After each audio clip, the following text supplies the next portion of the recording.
Now presenting Nithya Sandati. Nithya Sandati is a freshman in Carmel High School. Be prepared to be amazed by the contributions India made to mathematics we know and use today.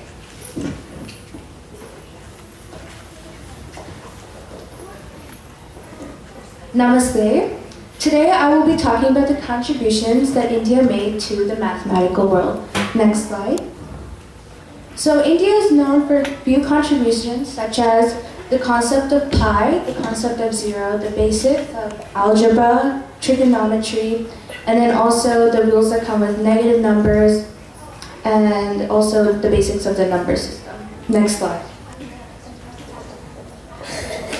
A few influential people who were key to India's contributions include Srinivas Ramanujan, who pioneered the discoveries for the property function, which is now used in statistical physics.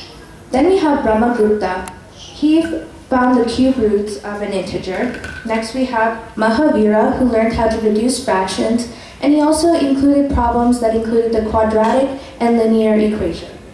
Next we have Bhaskara II. Same slide, yeah. Next we have Bhaskara II, who used the decimal number system. And then we have Madhava Sangarama, who named pi to 11 decimal places. And then finally we have Aryabhatta, who named the decimal places, so like tens, thousands, hundreds. Next slide. So around 590 to 600 CE, Brahmagupta, who was an astrologist and a mathematician, discovered a few major concepts for algebra. These include the concept for zero, so 1 minus 0 equals 1, 1 times 0 equals 0, and 1 plus 0 equals 0. And then also he found out the negative number rule, so if you multiply two negatives, they equal a positive.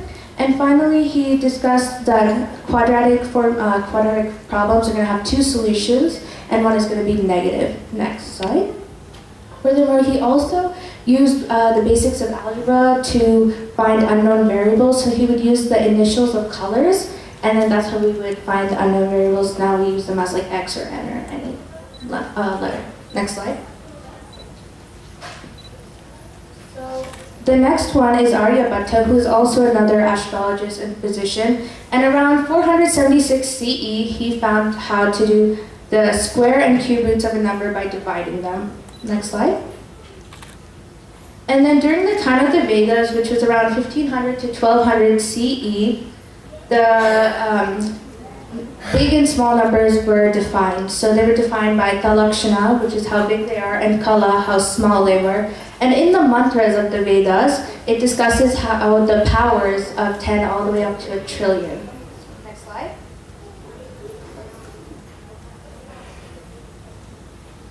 And then also around 400 CE, there's a text called the Surya Siddhanta, which discusses the basics of trigonometry, so sine, cosine, tangent, secant, and all that. And then finally, next slide. India was also known to do the basics of arithmetic, so multiplication, division, subtraction, and addition, all during this time. And this was also before the Greek and Romans, but because there was a lot of trade, that's probably how the Greek and Romans also got it to them. So these are just a few highlights on India's contributions to mathematics. Thank you.